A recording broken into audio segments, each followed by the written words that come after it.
اعوذ باللہ من الشیطان الرجیم، بسم اللہ الرحمن الرحیم۔ میں محمد نعیم عباسی اسلام آباد سے۔ آج 25 مئی ہے اور آزادی مارچ آج ان پروگریس ہے۔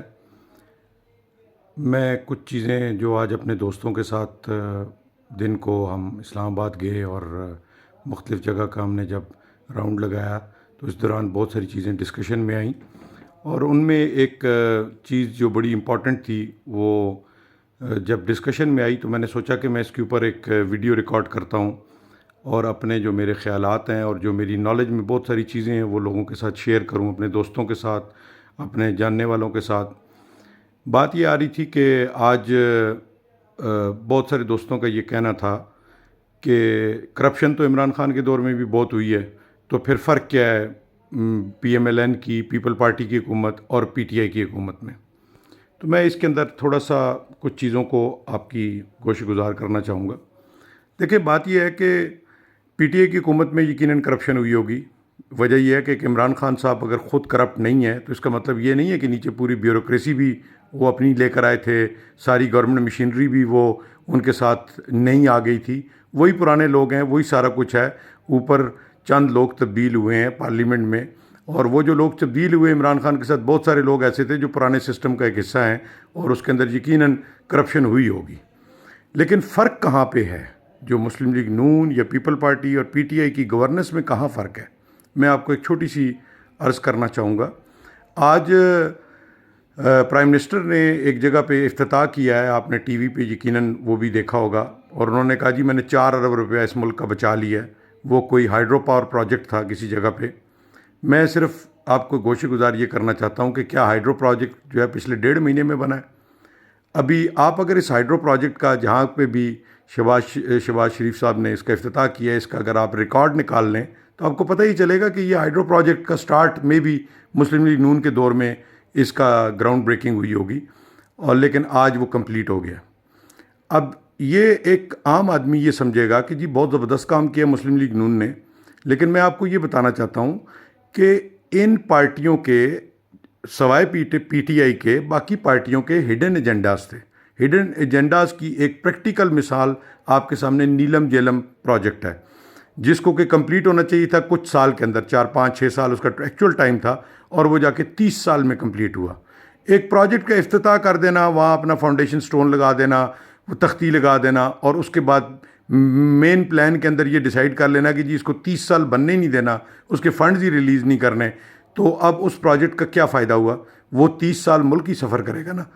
بات کرپشن کی نہیں ہو رہی، یقیناً کرپشن پی ٹی آئی کے دور میں بھی ہوئی ہوگی، مختلف ڈپارٹمنٹس کے اندر مختلف لوگوں نے یقیناً کی ہوگی کرپشن، ٹھیک ہے، لیکن جو لوگ اوپر ٹاپ پہ بیٹھے ہوئے تھے ان لوگوں کے ہڈن ایجنڈاز نہیں تھے۔ اسی وجہ سے یہ پروجیکٹ جو شاید اگر یہ نون اور پیپل پارٹی کے جس طرح باریاں چل رہی تھیں اس طرح چلتی تو شاید یہی پروجیکٹ اگلے 20 سال میں جا کے کمپلیٹ ہوتا، اور اس کے بعد یہ یقیناً بجلی بناتا یا جیسے بھی ہوتا۔ اور جو پروجیکٹ لیٹس سپوز، مجھے ابھی ایگزیکٹ نہیں اماؤنٹ پتہ کہ کتنا بڑا پروجیکٹ تھا، فار ایگزامپل یہ اگر 30 بلین کا پروجیکٹ تھا تو 300 ارب روپے میں کمپلیٹ ہوتا اگلے 30 سال میں جا کے۔ پی ٹی آئی نے جو کام کیا ہے وہ یہ کیا ہے کہ انہوں نے جو بھی پروجیکٹ تھے ان کو ایگزیکیوٹ کیا ہے with in the right time frame, اور اس ٹائم فریم کی وجہ سے آپ کا ایک ہائیڈرو پروجیکٹ آج کمپلیٹ ہو گیا ہے، جس کا افتتاح بھی ہو گیا ہے۔ آپ جا کے دوسرے جو ہائیڈرو پروجیکٹس ہیں ان کے اوپر جائیں تو ان کے اوپر آپ دیکھیں کہ ان کے اوپر کام بڑی سپیڈ میں چل رہا ہے۔ ایسا نہیں ہے کہ ہم ٹی وی پہ جو کچھ سن رہے ہیں، جو یہاں تقاریر ہو رہی ہیں، اور گراؤنڈ کے اوپر وہاں پتہ لگے کمپنیز کو فنڈ ہی نہیں الاٹ ہوئے، اور جو نہ صرف تقریروں کے اندر وہ پروجیکٹ ہیں۔ میں دیامیر بادشاہ ڈیم کی ایک ایگزامپل دیتا ہوں۔ مشرف دور سے اس کا سلسلہ چل رہا ہے، میرے خیال میں مشرف صاحب نے بھی وہاں جا کے تختی لگائی، پھر پیپل پارٹی کی حکومت آئی، یوسف رضا گیلانی صاحب نے بھی وہاں تختی لگائی، پھر اس کے بعد نواز شریف صاحب آئے، انہوں نے بھی تختی لگائی، لیکن پریکٹیکلی کیا ہوا؟ آپ وہاں جا کے گراؤنڈ پہ دیکھیں، میں نے خود وہ علاقہ دیکھا ہے، وہاں پہ کوئی قریب کئی میلوں تک کوئی آبادی نہیں ہے، وہاں پہ آرٹیفیشل آبادیاں کریٹ کی گئیں تاکہ لوگوں کسی زمین ایکوائر کی جائے، اور وہ زمین ایکوائر کرنے کے نام پہ اربوں روپے کی کرپشن ہوئی۔ وہاں پہ ایک جس کو کہتے ہیں نا، ایک پتھر بھی کسی نے نہیں رکھا تھا دیامیر بادشاہ ڈیم کا، اور وہ پتھر، اور وہاں پہ جو ایکچوئل کام سٹارٹ ہوا وہ پی ٹی آئی کے دور میں ہوا، اور آپ جا کے دیکھیں وہاں بہت کام ہوا ہے۔ یہ ٹھیک ہے کہ وہ 2029 تک وہ پروجیکٹ کمپلیٹ ہوگا، ابھی ریسنٹلی جب یہ گورنمنٹ آئی PMLN کی یا PDM کی، آپ گورنمنٹ کی بات کر لیں تو آپ ٹیلی ویژن پہ ذرا تھوڑا سا بیک کریں تو آپ کو پتہ چلے گا کہ شہباز شریف صاحب امیر بادشاہ ڈیم کے وزٹ پہ گئے اور وہاں پہ جو چیئرمین وابڈا تھے جنرل صاحب جنہوں نے ریزائن دے دیا ابھی ریسنٹلی کچھ ہفتے پہلے، ان سے وہ ٹی وی کے اوپر باقاعدہ دکھایا گیا، آپ جیو نیوز پہ جا کے دیکھ سکتے ہیں کہ وہ ان سے کہہ رہے تھے کہ جی 2029 کے بجائے یہ تھوڑا پہلے نہیں کمپلیٹ ہو سکتا، 2026 اس کو سپیڈ کریں. مطلب لوگوں کو یہ بتانے کی کوشش کی اپنے ووٹرز کو کہ جی ہم تو بڑے انٹرسٹڈ ہیں کہ پروجیکٹس کو فاسٹ پیس کے اوپر کمپلیٹ کر دیا جائے. لیکن ایکچولی میں ہوا کیا اس کے بعد پچھلے 1.5 مہینے میں ہوا یہ کہ انہوں نے آ کے اس کے فنڈز روک دیے.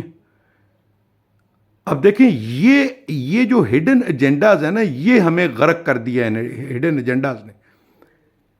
آپ کرپشن کر رہے ہیں وہ ایک چیز ہے، ٹھیک ہے کرپشن ہے، نہیں ہونی چاہیے، میں اس کے حق میں نہیں ہوں، لیکن کرپشن از ون پارٹ. لیکن یہ جو ہڈن ایجنڈاز ہیں ان پارٹیز کے اپنے آقاؤں کی وجہ سے، جو امریکہ ہے، کہیں پہ انڈیا کے ساتھ تعلقات ہیں، کہیں پہ جو فارن ہینڈلرز ہیں ان لوگوں کے، ان کی بنیاد پہ جو ان کے ایجنڈاز ہیں وہ ایجنڈاز ہمیں زیادہ برے طریقے سے ڈیمیج کر رہے ہیں. PTI کا جو ایک پازیٹیو سائیڈ ہے وہ یہ ہے کہ کرپشن ہوگی ڈیفینیٹلی. آپ دیکھیں بیوروکریسی، لاکھوں گورنمنٹ امپلائیز ہیں. کیا عمران خان اگر پرائم منسٹر بن جائے گا تو لاکھوں فائر ہو جائیں گے اور نئے ہائر ہو جائیں گے؟ ایسا کچھ بھی نہیں ہے، وہی لوگ ہوں گے. اور اس کرپشن کو ٹھیک ہونے میں it might take us maybe 10 15 20 years. ہمیں کنزیکٹیولی ایک پیٹرن پہ چلنا پڑے گا. پالیسیز، پروسیجرز، ہمارے لا، ہماری لیجسلیشن، ساری چیزوں کے اوپر وقتاً فوقتاً ہمیں کام کریں گے تو تب جا کر کے وہ چیزیں ٹھیک ہوں گی. ایسا نہیں ہو سکتا کہ کوئی بھی لیڈر آ جائے اور وہ کیا کہتے ہیں اس کا ایک دن میں یا ایک مہینے میں یا ایک سال کے اندر یہ سارے سسٹم کو ٹھیک کر جائے. انٹل انلیس لوگوں کا اپنا ایمان جاگ جائے اور لوگ خود یہ اس چیز کے اوپر ہو جائیں کہ جی ہم نے کرپشن نہیں کرنی. ادروائز قانونی طور پر آپ ان کو اس طرح سے ایک لمبا پروسیس ہے جس کے تحت آپ کو اس میں سے گزر کے ان لوگوں کو صحیح رستے پہ لانا پڑے گا، اور اٹ ول ٹیک ٹائم. یہ ایسا نہیں ہو سکتا کچھ 1-2 مہینے، 10 دن، 15 دن، 20 دن میں. اور اسپیشلی جب 30-40 سال سے آپ کے ملک میں یہ کرپشن نے پروان چڑھی ہو اور لوگوں کا اب خمیر ہی کرپٹ ہو چکا ہو، تو ایسا نہیں ہو سکتا. تو آپ اس بات کو سمجھیں کہ جو ہڈن ایجنڈاز ہیں وہ ہمیں غرق کر رہے ہیں. کرپشن یقیناً ملک کو نقصان پہنچا رہی ہے، نہیں ہونی چاہیے، لیکن کرپشن سے بھی زیادہ چیز بڑی جو ڈینجرس ہے وہ ہڈن ایجنڈاز ہیں جو عام عوام تک نہیں پہنچتے، اور جس کی وجہ سے عوام یہ سمجھتی ہے کہ وہ کیونکہ ایک عام جو آدمی ہے یا ایون جو پڑھے لکھے لوگ بھی ہیں وہ اپنے آپ کو اپنی جابس کے ساتھ اٹیچڈ ہیں، اپنے بزنسز کے ساتھ اٹیچڈ ہیں. وہ ٹیلی ویژن کے اوپر جو چیزیں آ جاتی ہیں وہ صرف سنتے ہیں اور ان کو فالو کرتے ہیں، یا اخباروں میں جو فالو کرتے ہیں. ریئل ٹائم پہ گورنمنٹ کے ڈاکومنٹیشن میں کیا ہو رہا ہے وہ بڑے لمیٹڈ لوگوں کی ایکسیس ہے وہاں تک، اور وہ جن کی ایکسیس ہے بھی موسٹلی آپ اگر پاکستان کے اس وقت میڈیا چینلز کو دیکھ لیں تو 1 2 4 صحافیوں کو چھوڑ کر کے باقی آپ کو پتہ چل جائے گا کہ یہ لفافہ صحافی ہیں. دیکھیں یہ جو امپورٹڈ حکومت کا جو ایک بہت بڑا اس وقت ہائپ کریٹ ہوئی ہے اور دنیا بھر کو ایک بات پتہ چلی ہے، اس کی بیسک کیا ہے؟ ٹھیک ہے یہ بھی پاکستانی ہے، سارا کچھ ہے، لیکن امپورٹڈ کا مطلب کیا ہے؟ امپورٹڈ کا مطلب یہ ہے کہ یہ لوگوں کے فورن ایجنڈاز کے اوپر پاکستان کو چلانا چاہ رہے ہیں. ادروائز یہ بھی اتنے ہی اچھے پاکستانی ہو اگر ہوں جتنے عمران خان ہو، یہ فورن ایجنڈاز پہ نہ ہوں تو ہم ان کے ساتھ بھی پہلے کھڑے ہوئے تھے نا.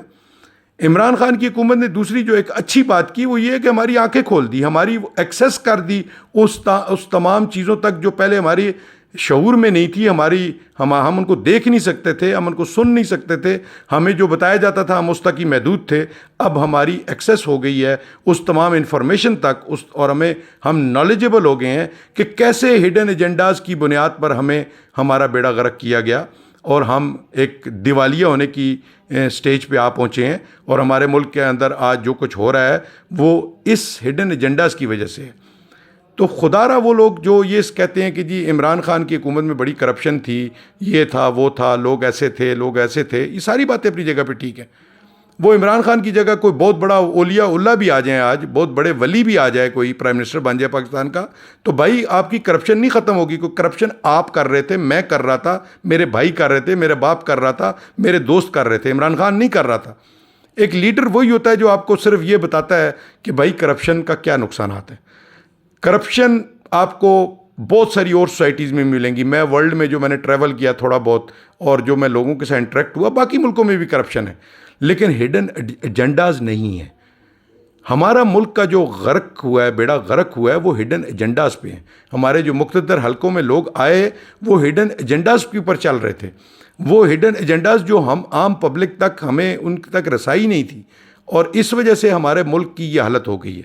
تو پلیز آپ اپنی آپ کو ایجوکیٹ کریں، ان ہڈن ایجنڈاز کو سمجھیں، اور پھر اس کے بعد اپنا فیصلہ کریں. اور آپ یقین مانیں، جب آپ ان چیزوں کی تھوڑی سی تحقیق کریں گے، تھوڑا سا آپ فکر کریں گے، تو آپ کو ریئلائز ہو جائے گا کہ عمران خان ہی وہ رائٹ آدمی ہے جو اس وقت ہمیں اویلیبل ہے. ہاں، اللہ کرے، میری دعا ہے کہ جی کل کو ایک اور انسان ایسا نکلے پاکستان میں، ایک اور لیڈر نکلے جو عمران خان سے بھی بہتر ہو. اور یقین مانیں، I will be the first person کہ جو اس کے ساتھ کھڑا ہوں گا. تو یہ چیزوں کو آپ سمجھیں. ہمیں اپنے سوچ کو تبدیل کرنے کی ضرورت ہے، ہمیں اپنی نالج کو بڑھانے کی ضرورت ہے، ہمیں لوگوں کی جو سینہ بسینہ باتوں کے اوپر چلنے کی ضرورت نہیں ہے، ہمیں خود پڑھنے کی، تحقیق کرنے کی ضرورت ہے. بہت بہت شکریہ. السلام علیکم.